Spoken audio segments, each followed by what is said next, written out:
Hello, all you positive heads out there. It's so good to be back with all you beautiful reflections of the one source consciousness that creates and animates all things. If you're new to this podcast, of course, we're super happy to have you here. And if you've been listening and enjoying for a while, I would be super grateful if you would please take a moment to give us a review on Apple Podcasts. It's one of the best and simplest ways to pay it forward and help others find the show so that they too can tap into the powerful perspectives and positive vibrations we are collectively emanating. The other unique and magical way to share this show is by sending any friends you think would benefit from listening to this podcast our Game with the Universe link at positivehead.com/game. Also listed in the show notes, which will serve them up a quote-unquote random episode when they click it. Just instruct them before clicking the link to close their eyes for a moment and sincerely ask the universe to cue up the episode that contains the insight and perspectives that they most need to hear at this point in their life journey, and then click to listen to whatever episode is synchronistically served up to them. I have heard time and time again from people about the incredible results they received playing the game. So just tell your friends magical results are guaranteed or their karma back.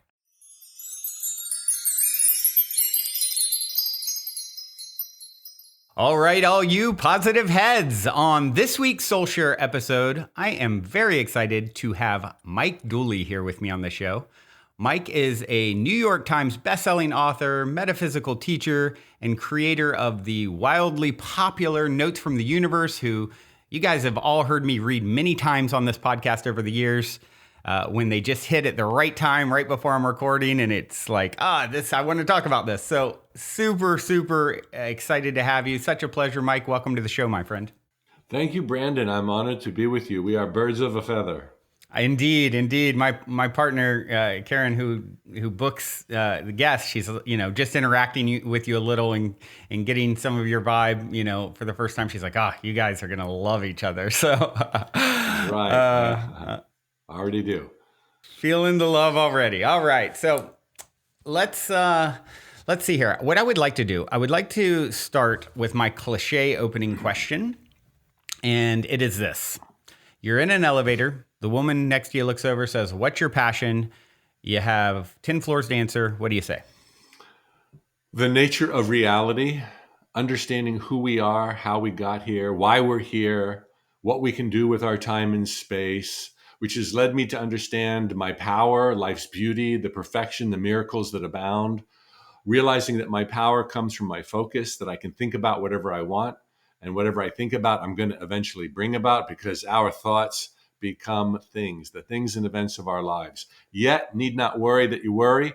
Our positive, so-called positive thoughts are 10,000 times more powerful than our negative thoughts, which is why we thrive in spite of ourselves.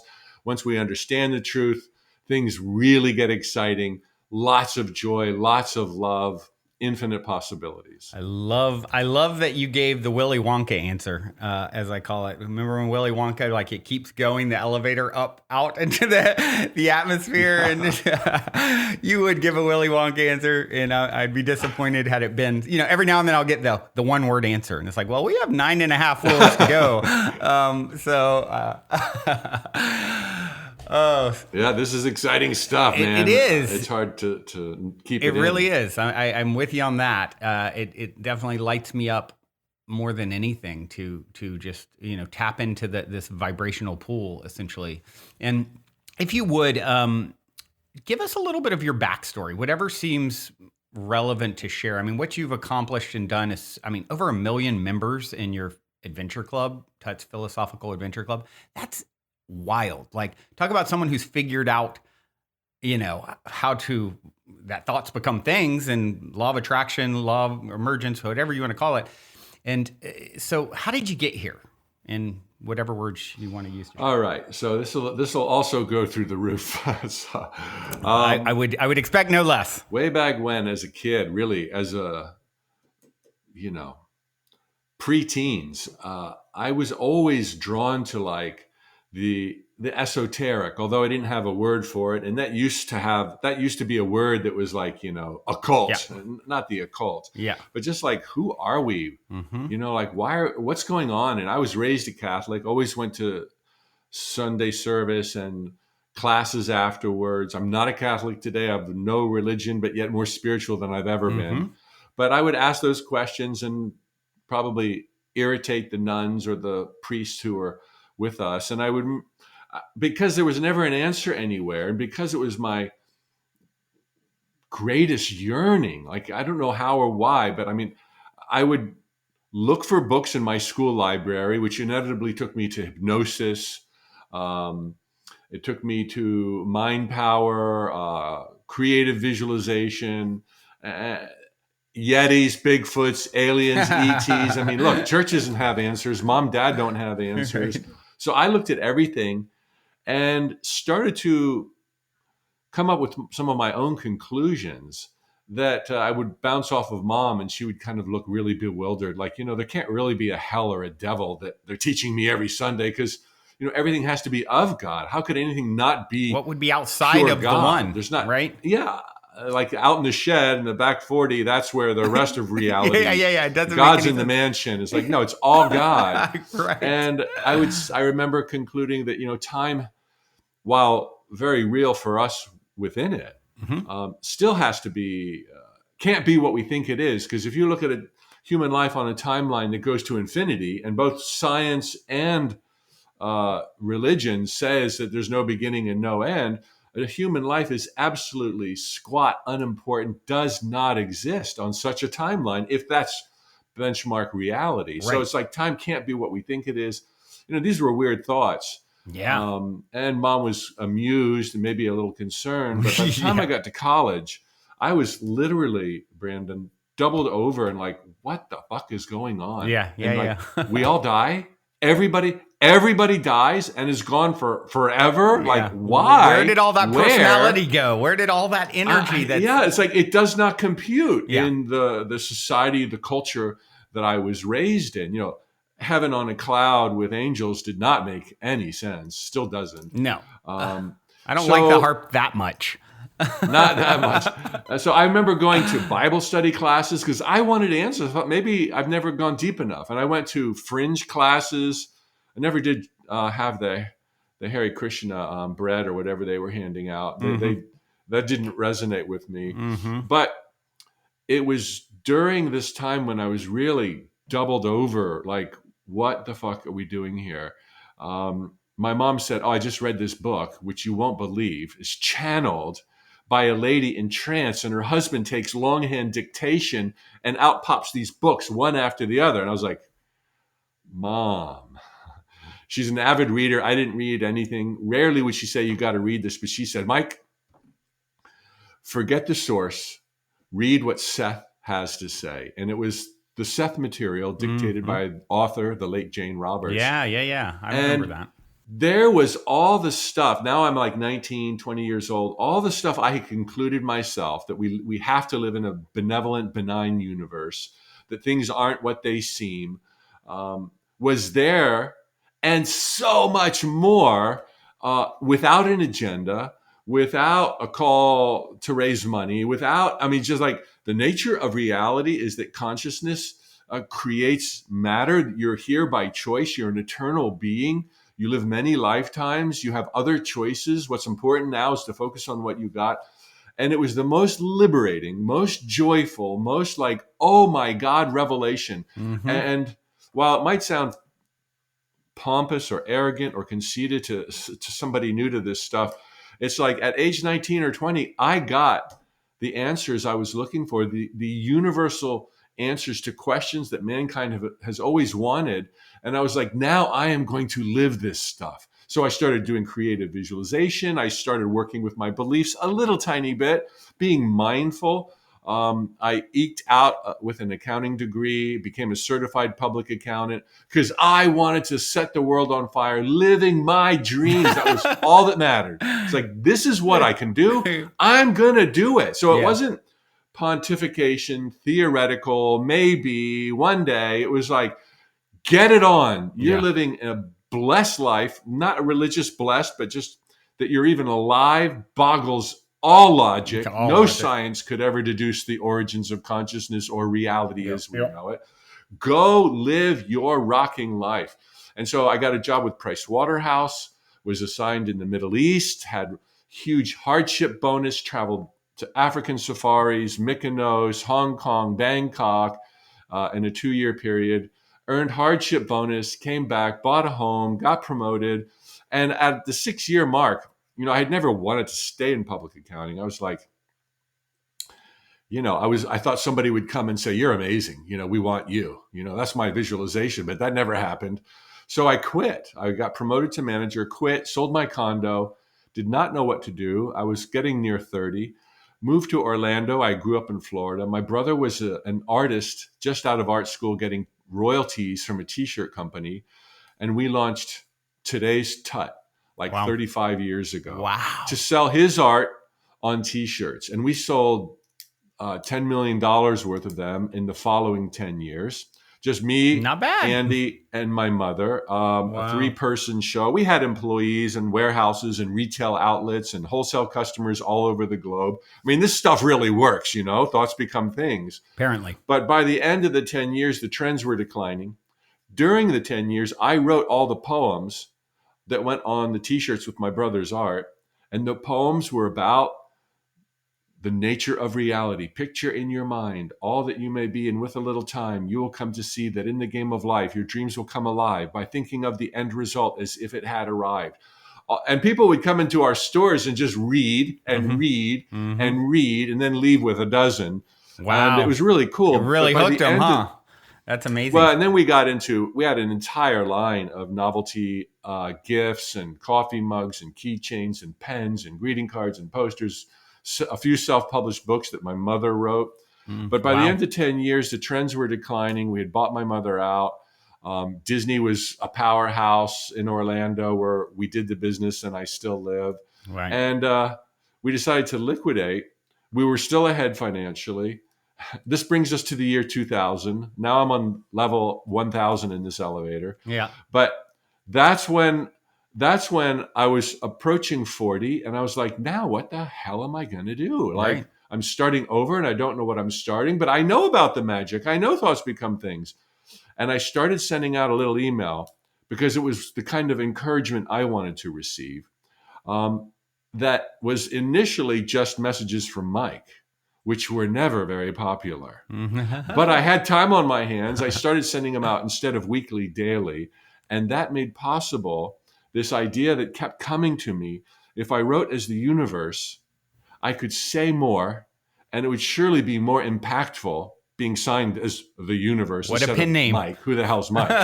Yeah, what a pen name. And from that point forward, about a year and a half into the journey of emerging from the t-shirt company liquidation, I gained incredible momentum, came up with an audio program, Infinite Possibilities, The Art of Living Your Dreams.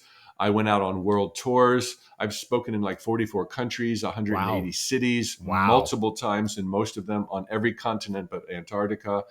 The audio program became a New York Times bestseller. I was invited to be in The Secret. Now there's 17 books, 1 million subscribers, mostly by word of mouth. Truly the life of my dreams. Wow. Got married late. I have almost a 9-year-old daughter right now. Really, I feel like the most blessed person alive. But ironically, my life has gone from being very selfish with this information, the truth about the nature of reality, to being a teacher on it. And I'm still learning, as I know you say, we teach best what we most need to learn. Yep. And, I'm still on the learning curve, but with so many cylinders firing and really a full heart and pocketbook, I can go do anything. And I do a lot of great things and a lot of fun things and a lot of civic things and raise a lot of money for charities and millions and millions of dollars we've raised as Tut. And I'm very involved with the money we bring to water charity. And do you do charity water? We do charity water. Oh, my company Hello Vacay just partnered with them. We're travel company, Oh, and it's such a every great sale we're going to give charity. 5% because 100% of the Yes. proceeds go to building wells. They raise for admin separately, and I love that. And it's like, with a Yeah. travel company, it's like if we're going around the world and we're giving people incredible deals to do so, remember, right down the road, someone might not have clean water if you're especially in a third world Right. country. Like, how do we give back to that? So, I love that company too. Yeah, I met Scott Harrison, the founder of Charity Water, about 5 years ago, and I was like, I cried when I heard his story. Yeah. Happy tears and sad tears, especially at that time with a 3-year-old. I was like, I could just relate to parents losing their children because imagine? they drink out of puddles. Can you imagine? Oh my God. So we have asked Notes from the Universe subscribers, and I've matched funds in many of our campaigns to give. And we don't touch a penny. It goes straight to Charity Water. And we've raised, I think, we're nearing $5 million with zero overhead ourselves, all for Charity Water. And we continue. Wow. And my wife and I have adopted an orphanage. It's a play on words there, but we really have adopted an orphanage in Mexico, her hometown. And man, it's more fun to give, and it's more fun to be in this place where my dreams have come true. And there's nothing wrong with being selfish, seen in the right light. The good kind of light, selfish. You're automatically taking care of those you love. Being self-full is what I call it. Yeah. And when you take care of home and you take care of family, you're automatically in a place of strength to shine your light in the darkened paths of others. Being poor isn't going to help anybody. Being rich doesn't come at the expense of other people, contrary to our physical senses.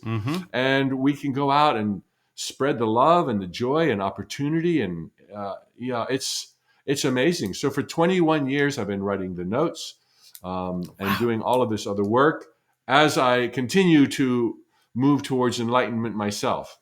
Right. We're very similar. Wow. Brandon. Wow. Definitely, birds of the same feather, I would say. And, you are such an inspiration to me. The approach and the energy that you're bringing, you can feel that selflessness. And for me, it's been a slower role to figure out as a serial entrepreneur from 12 years old. Like, how can I make $1 million? How can I, and the universe has really, I went from my friend's couch to an Inc. fastest growing private company with 100+ employees to here's a $30 million offer to get bought out. Oh, within 12 hours, lose 90% of my revenue. And then my best friend try and steal what's left and the whole thing implode. And it's like, I'm a slow enough learner to finally get like Neil Donald Walsh, who was on the podcast a couple weeks ago. I think it's amazing that I had both God's proxy and the universe's proxy in within a few weeks' time here to talk to. He said one of the most, I asked him, what's one of the most shocking things or powerful insights that was shared with you in the books is like, it's not about you. Once you realize, like Gandhi said, if you want to find yourself, lose yourself in the service of others. The reason I feel that holds true, there are no others. And it's taken me a while to really get to the point where the thing I'm most excited about this year is the nonprofit I'm setting up and these gatherings I'm going to do, as I mentioned to you, I have sort of a community hub here in Los Angeles. We're going to start doing Sunday soul gatherings where people come together and we just very organic and hey, let's have a guest share something, maybe a little music. And then we'll move over to the park a block away where every Wednesday night in the summer, there's loud music and hundreds of people. And I'm thinking, what if we do that on Sunday morning? And then the whole community, even the man experiencing homelessness right on the edge of the park can walk over and get some of this energy. It's not in it's not in an echo chamber. So that's sort of what's lighting me up in the most this year. And it's like, there's no path to, it's like Charity Water. I'm like, oh wow, I want to create this template and then share it. Let's use, spread it. Let's spread it to other parks and just, let's use our nature and let people, I think like you, I was raised very conservative Christian, and the math wasn't adding up as I started to experience and dive into books and things. And it's like I think a lot of people are having that experience, yet they're not, I'm super blessed here to be part of such an incredible conscious community, but a lot of people are feeling isolated and, they don't want to go to church anymore, but they miss that element of the social, gathering around spirit. And so that's what's lighting me up the most. And I think I've been a slower learner than you, but I am, I believe anything. I think you're a lot younger than me. Don't worry. Maybe a little, yeah, I'm probably a little younger, but I also, tapping into the, deciding I am a child and keeping that has really, I'm 48. So, wow, you look 28. Wow, now that's a good compliment. I heard 30s last week, but I think you're flattering me, but thank you. And you really do. You look in your 20s. I'm 61. You tell me I look 41. You look about, I would say you look about 50. If you asked me, I would have said. That's a great compliment. Yeah. So, Thanks. Anywho, such an inspiration. And I know I'm doing something right if I'm attracting this vibrational reflection, into my Zoom. Oh, you're doing everything right, it sounds like to me. Everything. Thank you. You're out there living. That's the biggest thing. Get out and move. Don't wait for the yellow brick road. It's not coming. Yeah. You got to start out on the dirt road that leads to the diamond mine. Yeah. Right. So you're doing it. You're going to be reachable, and you are reachable by the magic. And that's the formula. Dream and show up, even though you don't know where to go. Yeah, absolutely. Although it sounds like you do know where to go. So keep going. I think a big part of that's such a great point to bring up is, the way I see it is I have, with my limited human perspective, an idea of what is the path for me. And it's kind of like, I'm playing checkers, my higher self is playing chess. So it's like having these ideas and expectations. I think, some people are like, expectations are the problem. I think attachment to expectation is the problem. You can set that intention and this is the path I'm going to go. And like Abraham talks about, this or something better. If it doesn't unfold, it's because, or better. Yeah. And if you just keep that sort of perspective of the, and a lot of times we see you go down a certain path and it's like you needed to go there. It didn't pan out like you thought, but it led you to where you're supposed to be. Everything plays to your greater good. And that's kind of one of my teaching lessons that I can't resist sharing a little bit on, if I may. Oh, please. As to what to attach to and what not to attach to. Because, I have really focused my life on living my life on my terms, which has given me a platform to do so much good in the world. And I've done good along the way. So my teachings have been what I've most learned, and that is living deliberately, creating consciously, living the life of your dreams. Selfless, selfful, just follow your heart. And that brings into the equation a lot of conventional notions, what to attach to, how much to visualize. And there's a lot of good advice out there about, what your issue is you're attaching. Don't attach. Mm-hmm. But I've kind of parsed it like this.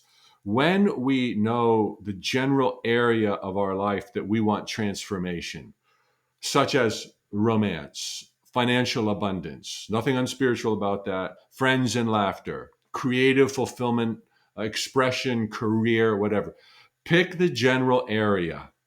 Settle for nothing less. Attach to love. Do not settle for less than love. Yeah. Do not settle for less than financial abundance. Do not settle ever. That's what you attach to. And then everything else is going to be part of your how-to story, how I did it story one day. But yet, if along the way you attach to it, it must be this book that takes off. It must be that contract. It must be that person I hook up with or marry. It must. It's all the stuff along the way that we try to micromanage. Exactly, the details. Yeah. And so I'm all about never attach to the details. I love that. There's a Bermuda Triangle of manifesting. When you attach or insist to how my dream will come true. Yeah. Or you attach or insist on a specific person's behavior. Mm-hmm. Or when you attach to or insist upon unimportant details, and all details are unimportant. They're a dime a dozen. Yeah. Let these things show up. And you can have your preferences. You could, ask the girl or the guy out. You can work on that book, and you should with a full heart, with joy and Just let loose on it, but don't attach to that. Yep. If you attach to how, who, or unimportant details, which include when, where, etc., then you're micromanaging. A lot of people, knowing about the law of attraction, they want to live in joy and financial abundance, be creatively fulfilled. Yeah. And then it's our bane at this primitive time in our civilization.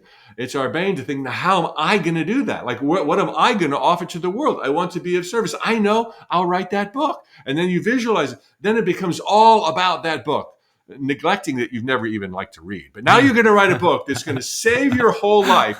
Hey, I don't like to read either, but I've written books and they've done really well for me. But I never said, that's what I'm doing. Yeah. I'm going to try the book. I'm going to try speaking. I'm going to try an e-zine and internet marketing and all that, but never with attachment on the way. So many people's dreams are so micromanaged, they forget why they dreamed them. They forget that it's about happiness. Oh, I know happiness, but I got to figure out how. No, you don't. You can't. Your brain's too small. Divine intelligence knows everyone, the trajectories of all of their likely paths, trends, currencies, economies, inflation. Let divine intelligence figure out how your dream's going to come true. You decide where you want transformation, settle for nothing less, then write the book, take the job, go to Match.com, be out there dancing so you can receive through serendipities and so-called coincidences that fulfillment that you've attached to, the transformation of the big picture area of your life. That's what it's about.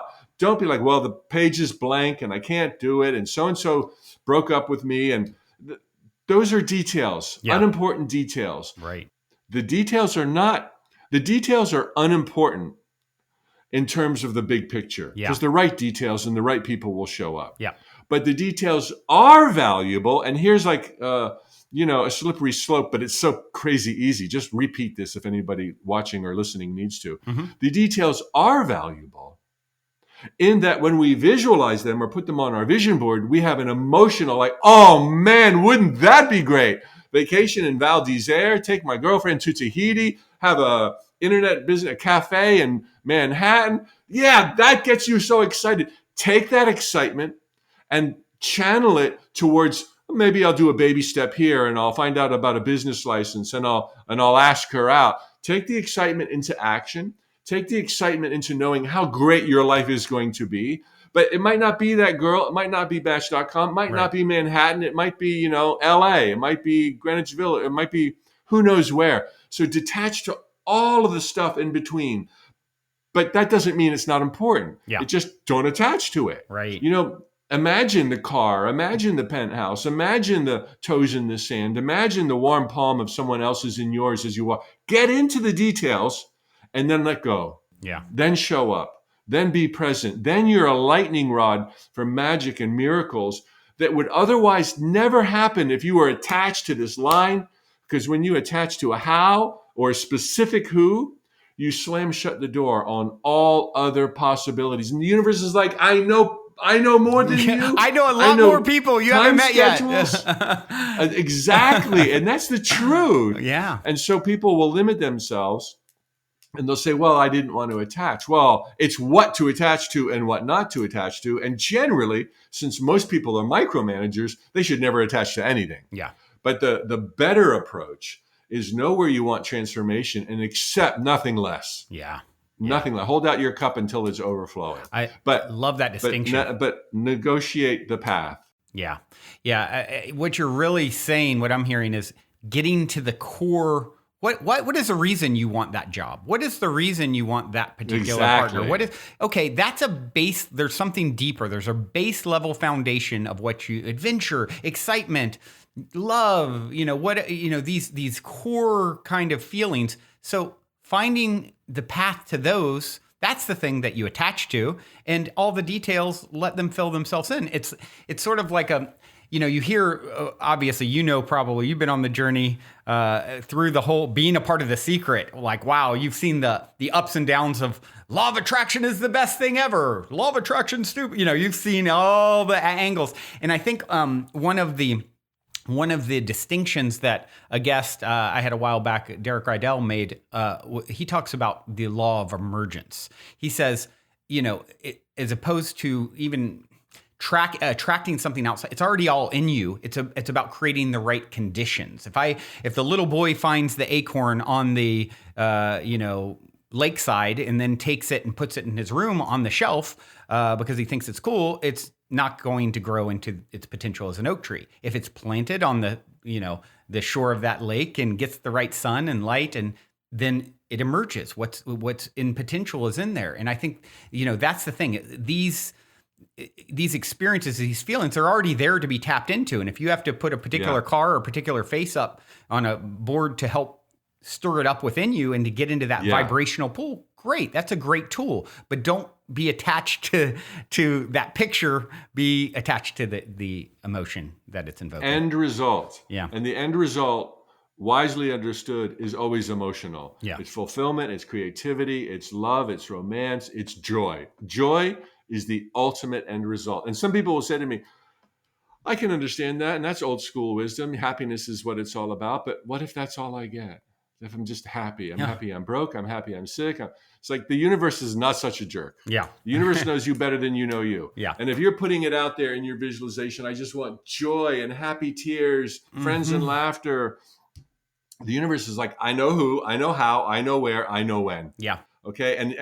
And there's nobody who would define joy to include, sickness or pain in my back or loneliness. Yep. The universe knows that. Yeah. Before you even ask, you are heard, it says in the Bible. And that's what it was referring to. The universe knows you better than you know yourself. Yep. But to get yourself out of your own way with micromanagement, do not attach to the who's, the hows. Don't attach to the path. Attach to the end result. Yeah. And then the path will reveal itself. Yeah. I tell audiences, the road you start out on, and these words are interchangeable. Some people might view the end result as the path. So it's always a slippery slope using words to try to dress up truth. Yeah. Yeah. But the road you start out on for that transformational existence is virtually never the road you arrive on. Mm-hmm. But you'd never arrive on any road if you didn't start out on the wrong road. So your assignment is to start out on the wrong road. Yeah. Because it'll lead to the next road and the right road, and eventually you'll be there. That's why you don't attach to the path. And then it's like, hold on, was it wrong? That's right. There is no wrong. As long as you're still under sail. Yeah. A note from the universe once said, how could anybody ever say something didn't work out or that they had failed unless they had stopped? Yeah. Right. If you're still in motion, the game is still on, no matter what, and everything will play to your good. It isn't over if you haven't won, I say. And That's right. It's like now you mentioned a sail, and that brings up an interesting point in this for me. Another thing that I'm fond of saying is smooth seas never made for a skilled sailor, and we came to be skilled sailors. So I do believe, and I'm curious what your thoughts are, as part of this recipe for success, there will be those trials, tribulations, challenges on the way. And a lot of times they completely derail people. And I thought I was doing what Mike said, and, I was envisioning, and then what came into my life, this, awful thing, this big challenge. And then they equate that to failure in doing it wrong, when it could indeed be exactly the contrast they need. I remember my brother 20 years ago, he didn't pay a parking ticket, or some kind of ticket, not a parking ticket, but more serious ticket than that. He got pulled over. He got arrested. Now, he's the most sensitive person I know. If there ever was a cancer, he's it. And so here's this very sensitive person going into jail. They end up keeping him for 3 or 4 days. He has gangsters looking at him funny. He's like, what? I remember picking him up. They let him out at 12:01 a.m. so they can charge another day, right? I pick him up, I bring him home. He's pretty kind of traumatized from his experience. I cook him a Hot Pocket. Now, he's someone who likes, he likes nice meals and, that sort of thing. He's been to Michelin restaurants since. If you ask him, though, to this day, what was the best meal you ever had? It was that Hot Pocket. And it was the contrast of what he had just been through. And I think that's a really important piece to this whole formula and recipe. Yes. And my teaching points on that, there's going to be that contrast, and inevitably, given the primitive time on the scale of evolution of consciousness that we chose to be here, that we're going to stub our toes, fall flat on our face. But what's important to realize is that, too often when people are learning about contrast, and this is really common, there's a feeling like if there's a high, there's going to be a low. If there's a good, there's going to be a bad. If I want to be rich, I need to know poor. If I want to be healthy, I need to know sick. And it's like, no. They're creating it. No. They're creating it. Contrast is kind of theoretical before you start out on your journey. If you want to be a real angelic saint, you don't have to go be an ex-murderer to start the game. Right. If you want to live in the northern hemisphere, you don't have to go live in the southern hemisphere. It's there, but you don't have to go through that. And that's important because when people are cruising, they're like, I feel like the other foot's going to drop. And I feel like, oh man, this has just been too good and it's too sweet. Look, this is how I put it. There's no tests. We'll start with tests first, then talk about lessons. I love There's that. no tests. Okay. Yeah. I was raised Catholic. Everything's a test. God is testing you. Yeah. You're never given a test you can't pass. It's like, there's no tests. Yeah, right. There's no point in tests. Okay? Yeah. Tests are a silly, stupid, juvenile idea that serve no purpose in the scale of mastering the illusions before you. There are lessons. And the lessons, however, are of our own creation. And inevitably, they are what we most want to learn. We may have even chosen a lifetime because I want mastery over abundance. I want mastery over relationships. I want mastery over joy and being in the driver's seat and not giving away my power. And because I haven't experienced it, well, the best way is you get born on planet Earth, you will be moved by desire. Yeah. You're here, you want to go there. It's cold, you want to be warm. This is desire, and it's the greatest gift. Your dreams are by design from your higher self. They are an expression of the fullness of your unique personality. Not everybody wants the same stuff. Forget that. Yeah, we all want comfort and abundance, but we're much more complicated, although simple than that. Yeah. And so your dreams are going to get you going out into the world. And then, unless you have understood your power through focus and been focusing on the good and the beautiful, you're going to get knocked about. What better way to learn about your power and the good and the beautiful than to get knocked about and realize if you change your thoughts, you're going to change that. It's like, oh, that is one of the most valuable lessons I could ever learn. I want to move towards abundance, so I need to know that I'm worthy.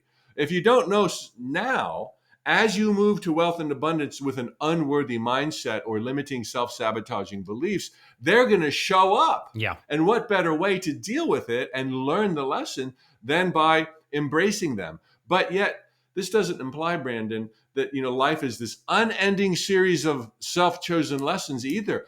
It's this upward spiral, which is fabulously more common than the infamous downward spiral. It gets easier and easier and more fun and more joy. I didn't even think about money, but it's showing up in my life. I didn't even think about expression or relationships, but I've got the best. That's how life's supposed to be, the more we're immersed in truth.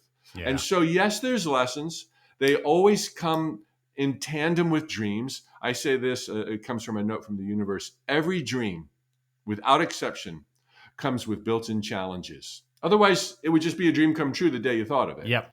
Every challenge, every fear comes with built-in dreams. You want to get past it. You don't want to deal with it anymore. And there is the fruit of life. There is the journey. And the way we can pare it down and have fewer bumps and cuts and scrapes, although all of them will be profoundly valuable. All of them serve to the greater good. All of them are gifts. The way you pare it down and accelerate the upward spiral is to seek out and move with truth. There are absolute truths that hold these sacred jungles of time and space together. And they're few and far between. There's only love is one of those. There's only love.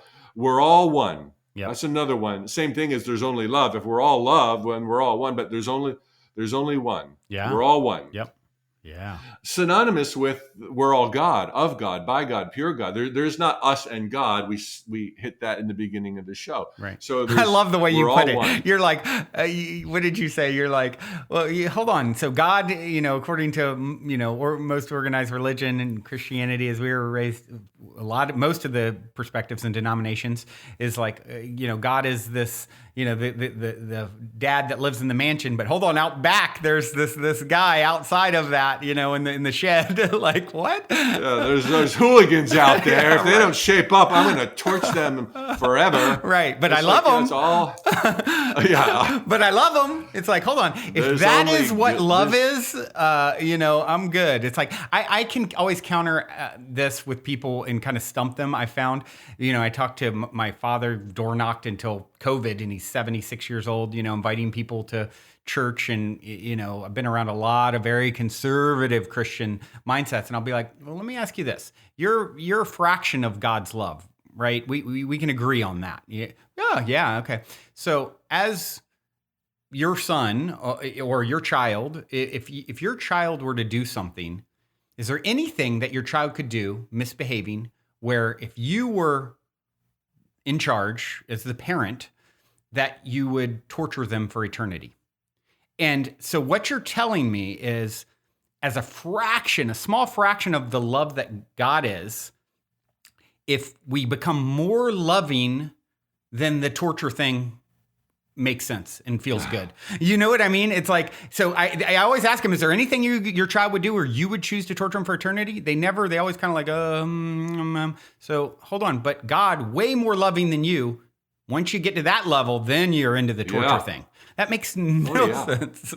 That makes no sense. Why would God torture God? It's right. like, you're a part of me, but I don't like you anymore. Yeah, I don't want to rehab it. I want to cut it off. Big enough to be like, I can forgive that. I can understand where you're coming from. I see that you had a tough upbringing and your mom's on crack and your dad's dead. And, like God's going to be like, I can see the mitigating. We're going to give you another chance. Yeah. And if you need another one, we'll give you another one. Yep. Before we continue on with today's episode, I'd like to take a quick moment to tell you about our sponsor, Talkspace. As a listener of this podcast, you know it's important to prioritize your mental health and wellness, because when you work on yourself, you'll start to see and feel positive changes in all areas of your life.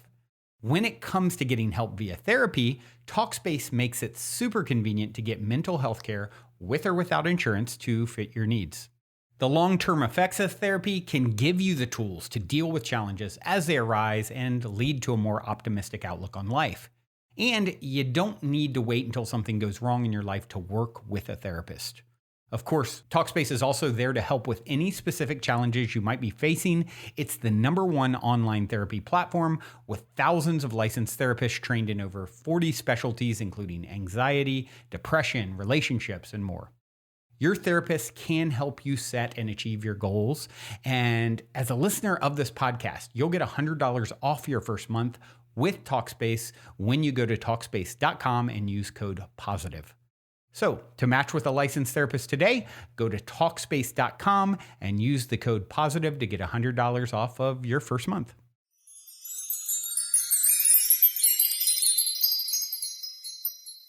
Ultimately, they're maybe on the 9,000th go around. What if this person invented something that improved life for all of humanity forever and ever? I mean, there's always potential. Yeah. And even that trivializes and kind of creates a God outside of us. I mean, we are God come alive in the dream of life. That's it. Yep. And and then there's a few other absolutes, one of which is thoughts become things. Mm-hmm. Another one is it's all good. Everything plays to the greater good. And the only moving part of life's absolutes is us and what we choose to focus on. That's right. That's where we fit into the equation of reality creation. So if you can just live and dwell in truth, which is all about love and oneness and cooperation, as you said earlier, the greatest, it's better to give than receive. A life of service, I think you were quoting Gandhi, Yep. is the ticket, which doesn't mean you don't matter. It doesn't mean don't have a roof. Doesn't mean don't go have fun. Yep. But it includes the oneness and the recognition that there's really just me and more me. And there's just you, Brandon, and I'm part of that. Yes, indeed. And the way I even view it is we are the lead actress, star of our own private youniverse, and everything, it's like Nassim Haramein. I don't know if you're familiar with him, quantum physicist, brilliant mind. He posted something a while back on on social media, and it was a picture of like a 3D toroidal sort of image with points on this graph. And he goes, imagine this expanding infinitely in all directions. And yet, if you go to any point, it's the center. And so I think that's what's happening with us. Yeah, it's really so cool, right? Yeah. So we are the center of our own universe, and it's you reflecting you back to you at all times. It's like everywhere I go, I'm there waiting for myself. And so you get that piece. And then there's also a meme that I love where it shows these people sitting around a big pot. It's like a little video, and they're sitting around a pot trying to eat with really long spoons. Have you ever seen this? And so one of them's picking up and he's trying to feed himself, but the spoon's too long. Oh. And then so it's like they're all like toiling with this. And then they realize, hold on, if I hand it out to the person across, I get fed. So beautiful. It's so beautiful and it's so simple. And so I say, it's the good kind of selfish. When I'm helping you, it's to help me, because it is, as St. Francis of Assisi said, it's in giving that we receive. It's because it's me. Then it's structured in a way for us to crack the code that, hold on, the path to the ultimate receiving comes as a byproduct of the giving. So I think, like Gandhi said, our dharmic path involves, if you don't know, that's perfectly fine. It's going to involve service in some way, and because of the way this whole thing is structured. Yeah, it's exactly the game of life. Yeah. That we're all in this together. We're all different facets of the same divinity. We're like lenses. Ken Carey, a favorite author of mine. Oh, Return of the Bird Tribe. So this behind you. Yes. This behind you is a picture of a tree with birds all in it. And I have one of my most powerful spiritual breadcrumb stories involves this project called Industry, TREE, it's a whole story. But this is a representation that it's really, that book to me is like one of the most important books in my life. Absolutely. And then Third Millennium, if you haven't read that, my God. It's just as good. Yeah, I have actually. I have. Actually, a long time ago. You make me want to get it again though, like probably 20 years ago. Electrifying.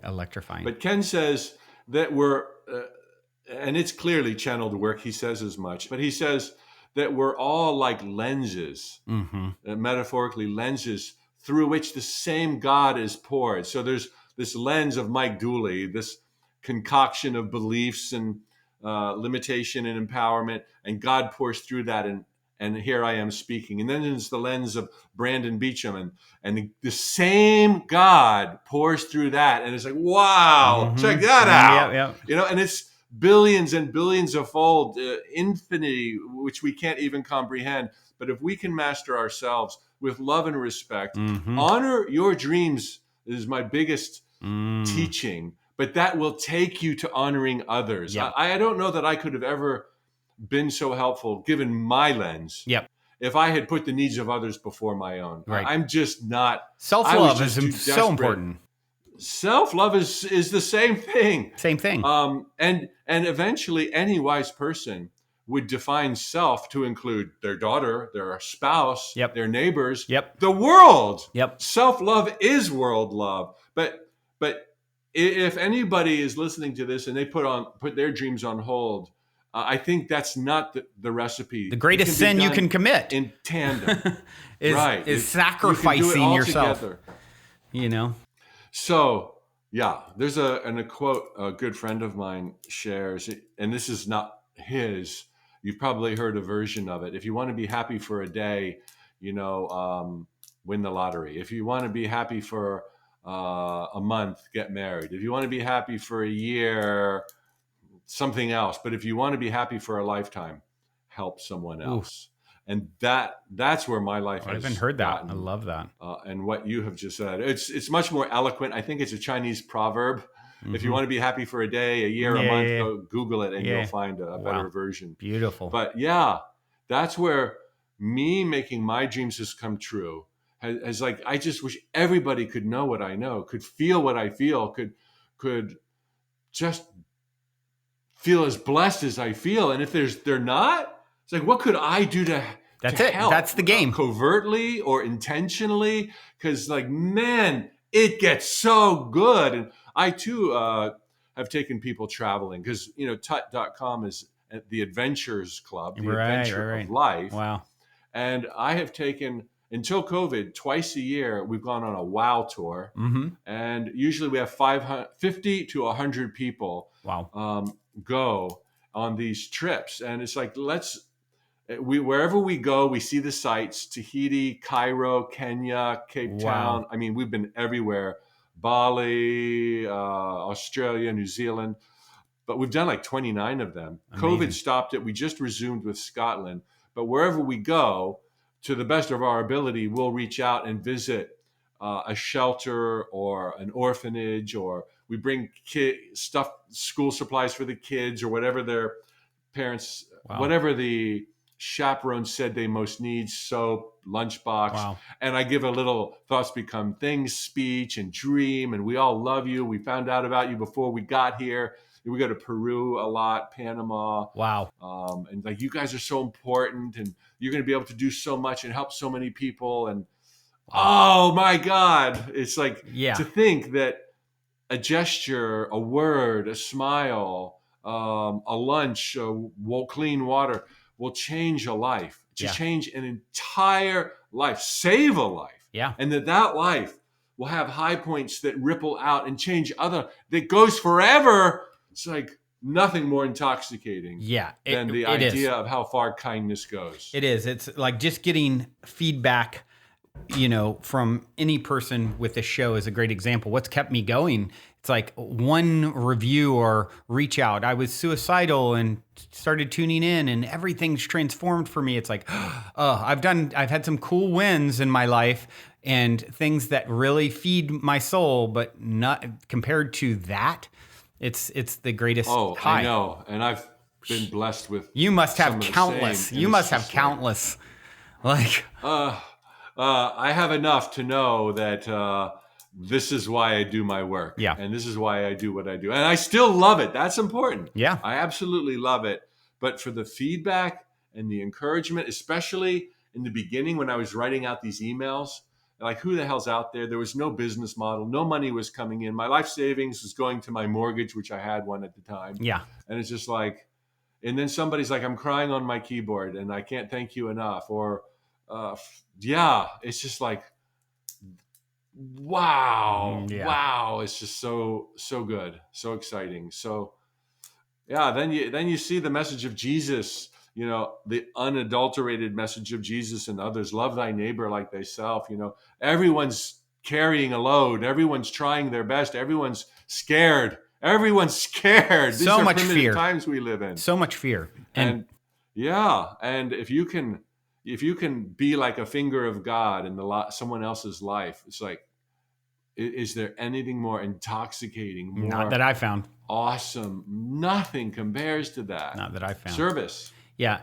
It really. Selfish service, I call it. Yeah, right. Exactly. That's exactly the good kind of selfish. Hey, I'm doing this because it feels so good and I get so high, and I know that it's just causing nothing but ripples of the ROI, the ripple of impact is profound, and it's coming back to me. So we all win. It's like love is the only thing that you divide and it grows. Like it's infinite in its scope, right? And that makes me think, I'll share something. I know some people will give, particularly really religious people who are really in fear usually, they'll give with the thought of, okay, this is going to come back sevenfold. And there's nothing wrong with giving for any agenda. Give and that'll be your gift. But a funny thing, and an amusing thing, when I really embraced water charity, I remember thinking, I don't want to leave this earth and not having given some amounts or, written some checks that didn't pain me. How could I, particularly by at that stage, so much working so magically in my life. It's like there are kids dying. And so I remember challenging myself, and that's when I started doing the matching program. And I won't give a number because I think that might be vain or vulgar. But I remember I had never, by 100-fold, had never given anything like this amount of money. And as I would have expected, I didn't even notice it. and so maybe I'm ashamed. Maybe I should be a little embarrassed. I didn't give more. I have since given more, but I did notice in hindsight, talking with team and a couple of other folks, that when my life really, like all of a sudden it was like pay dirt and things were just like, oh my, what? More? What? Yeah. Are you kidding me? Yeah. And it was like, it happened after those moments. It happened within a year and then the following years of giving the most I had ever given, measured by my own ego. Mm-hmm. And I'm not saying anybody should give and expect something like that. But when you give, you're demonstrating or installing a belief that says, I am provided for. Yeah. I'm going to find a way. It's going to come back to me. Nobody would give if it made them irrevocably less. Yeah. I think it would be foolish if there was such a thing. Yeah. But when you give, you're like, whether you write $5 check or somehow you feel like I'm going to be okay. Yeah. And when you can do that a lot, yeah, and you're really noticing that you're doing it, and you're not doing it so much because, okay, this is going to come back sevenfold. You're creating this you're demonstrating a belief that you are provided for. It's all going to work out. And God, it so did. It was like, holy mackerel, what if these windfalls I've recently experienced, the results speak for themselves, right? ignited by those initial contributions that really made me like close my eyes and wince, like, oh, yeah, this is walking the talk. And even if nothing had come, and I think maybe that's an important litmus test. I was agree. Like, I didn't do it. I felt like I had already received so much, which is what brought me to that point. The universe knows your heart. So if it's like, I'm doing it for this, I want something back definitively versus truly the joy of doing it, and it being stretched in that way is two very different things, right? Yeah, very different. And it was like, I really remember thinking, I don't want to have lived my life and not really gone outside of my comfort zone to help other people. And in that case, it was strictly cash.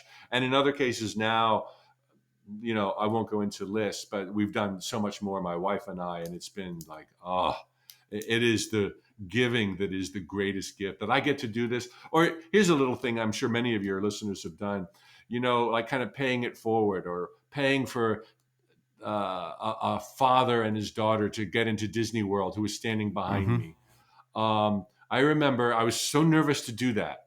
And I had missed an opportunity years earlier to do that for a mom and her son. And I just got overwhelmed and I didn't do it. And I've never forgiven myself for not doing it. So I did it for this dad and his kid. And wow. And I was talking to him, I think I'm going to do it. And I was talking to the ticket agent. I said, I don't want to make a scene. I don't want other people to know. And I just kind of randomly picked this dude.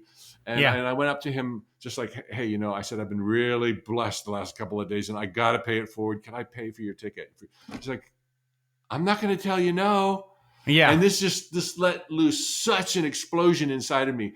I was like, for 30 minutes, I was almost vibrating so physically, like this charge. And the ticket lady at the Disney stand, she started crying. She's high. And the guy Everyone's getting high. It was all covert. And so I look for those opportunities all the time. And when you're new to it, you really get this nervous buzz. And I remember thinking, walking with my wife, because they were wrapping up the transaction, which I had paid for, and she was getting the brochures, he was getting the brochures.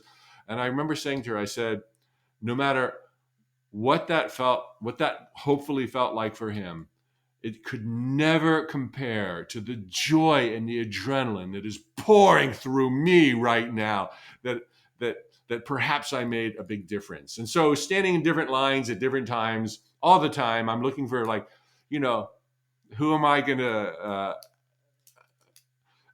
to ask if I can pay their check or pay their bill? And it goes beyond that, the stuff that my wife and I do. And the thrilling angle, it has really taken me by surprise. It's like, you never feel so alive as you do when you've done a really good thing and shocked somebody with it.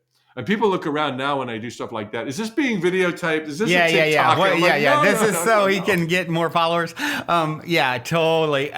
Wayne It's Geyer cool. talked about this years ago. I remember him talking about this very thing. I think he put an envelope and he gave out like $100 or something. He goes, just to kind of demonstrate. And he did it in, very dramatic, cool fashion as he was, he's such a cool individual.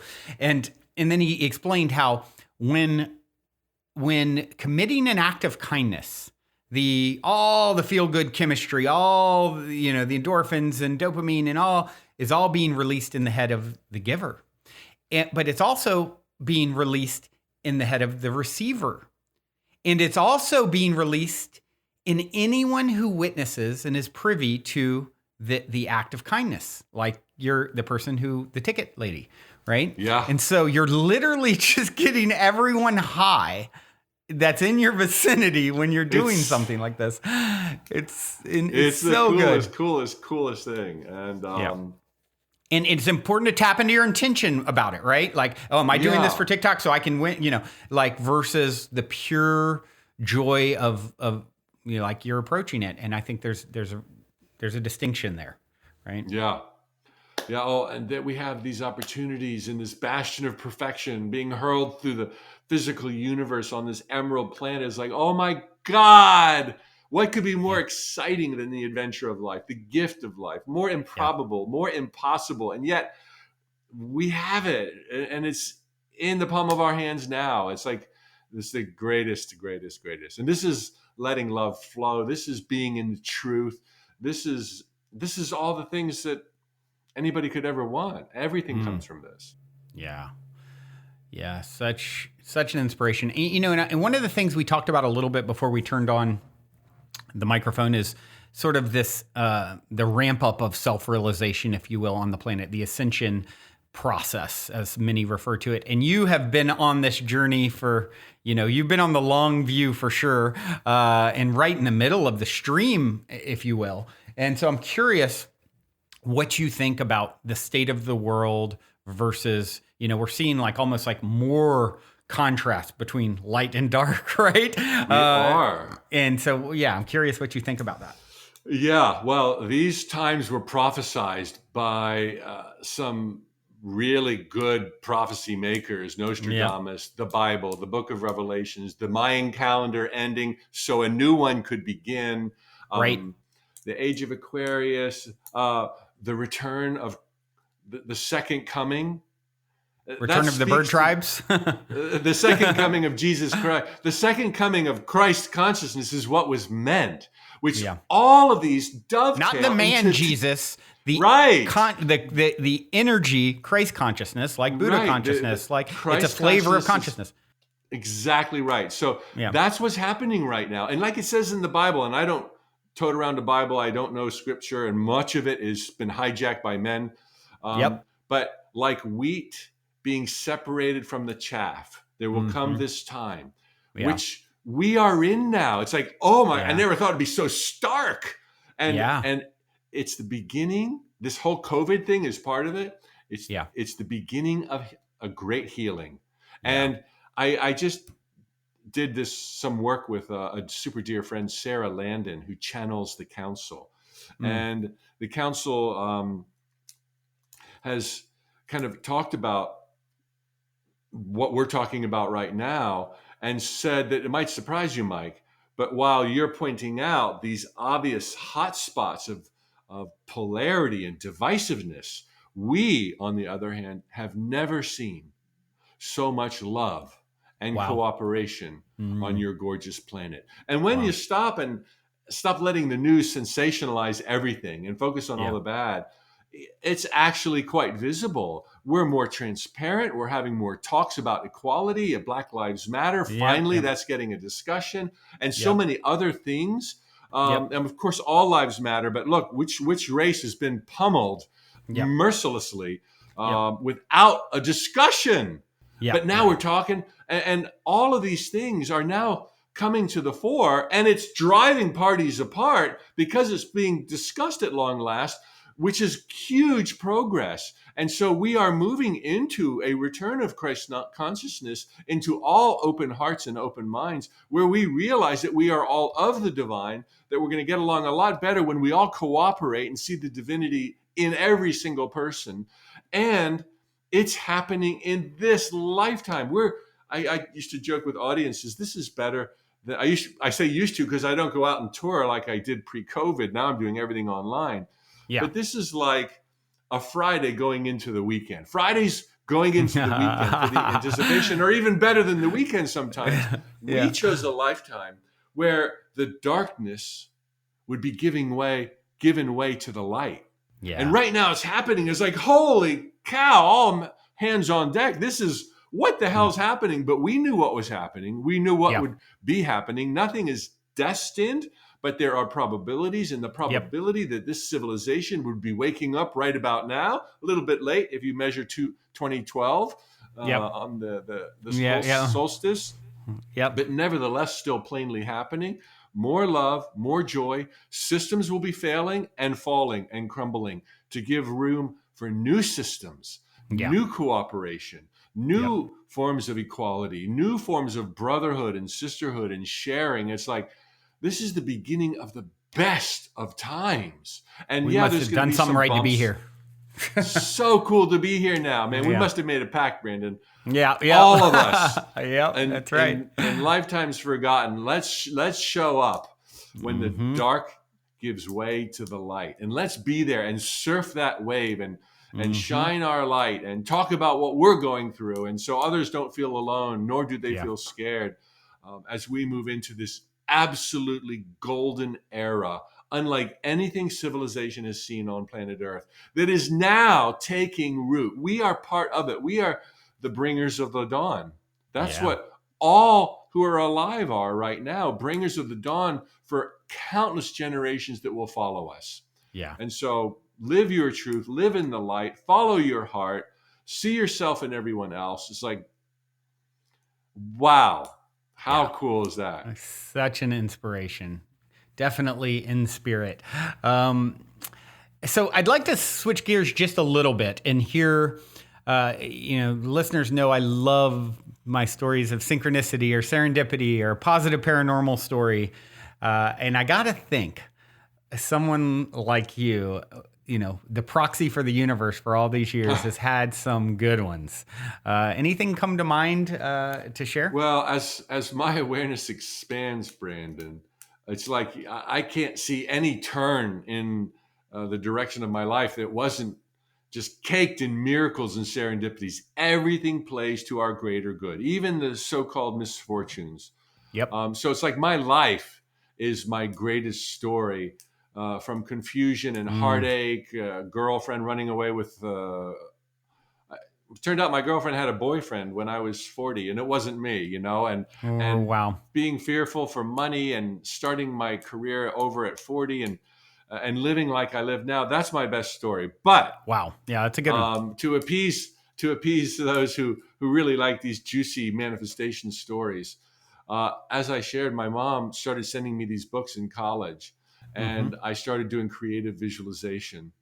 And I had I put together a scrapbook, which is like today's vision board, little plain sheets of paper, cut and copy images from Town and Country, Architectural Digest magazines. And that's who I'm going to be one day. And, the car, the house, the gorgeous partner and smiling faces, probably from some alcohol advertisement that looked really good in the magazine.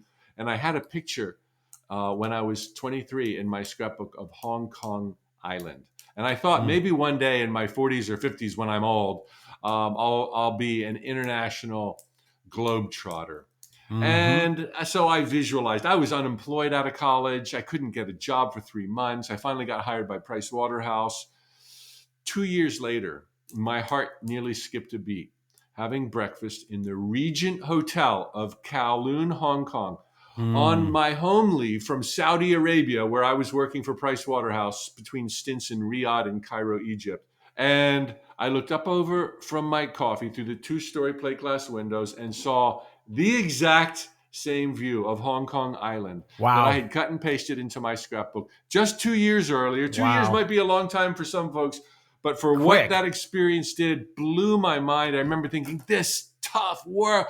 Oh my God, I got to call Mom next time I talk to Mom. We didn't have cell phones back then, or anything like the communication we have today. But it was like, I was like speechless. Yeah. And there's, the surreal car, moment, the house, right? the wife. It was like, I'm going to keep doing that wacky woo-woo creative visualization. And I've never stopped. Thoughts become things. Thank God you haven't. Thank the universe you haven't, because it's, whenever I'm talking to someone who's maybe even skeptical about, obviously we're deep down this rabbit hole, but you have the people who are just being exposed or skeptical. And I always just say, obviously listen to it with an open mind. You're an intelligent person. You'll come to your own conclusions. For me, what speaks loudest is the results that these perspectives give you. Yeah. And I mean, look at the results, right? I mean, it's something's working. So yeah, I tell people, you might not understand the nature of reality or who the hell God or the universe is. Just look to see what is. Yeah. Right. There's beauty everywhere. There's love everywhere. And you're powerful in spite of yourself. And if you start noticing what is, you will see how often your thoughts come in advance of an experience, good, bad, or otherwise. And if you understand that, then you can direct your thoughts, your focus, and change your life. And the things that didn't make sense will start making sense. And what never makes sense one day will make sense. Right now, just master the here and now and enjoy this precious gift of life. Yes. Well said. Well said. Well, this has been absolutely incredible. I am definitely lit up, as if I feel like I've gotten a free ticket to Disneyland today here. And Mike, you are such an inspiration. And thanks, Brandon. I just thank you so much for all that you do. If you would just tell people the best way to connect, with the Adventure Club or to follow you, etc. Sure. Well, everything is at tuts.com. Tut stands for theuniversetalks.com. Notes from the Universe are still free 5 days a week. We have membership for those who want more. We have globe-trotting. We call the people who go with us globe-tutters. They call themselves tutters. We call them globe-tutters. There's online adventures, courses, books. So yeah, if any of this resonates, check out tut.com. But thank you, Brandon, for this platform, this opportunity, and all the good work you're doing. Yeah, it's I really feel the brotherhood with you. So I definitely do. I do too. I am. It's going on my vision board, the 3D in-person interaction. And I do have one final question for you. It is my cliche closer. It is this: in 60 seconds or less, what is the meaning of life, according to Mike Dooley? The meaning of life is to live it, is to be there fully present in all of your senses and all of your glory, and not unraveling the past or the future, but being here and now. The meaning of life is really the gift of life that we are unraveling and unpackaging. And one day, all those esoteric questions will make sense, perfect sense. But for now, enjoy the gift. Yeah. Trust the mystery and keep focusing on what you want to see more of, right? We buy what we pay attention to. Yeah. What a pleasure. All of you out there for tuning in. Thank you for tuning in your beautiful brainwaves and incredible hearts to another episode. Until next time, journey well.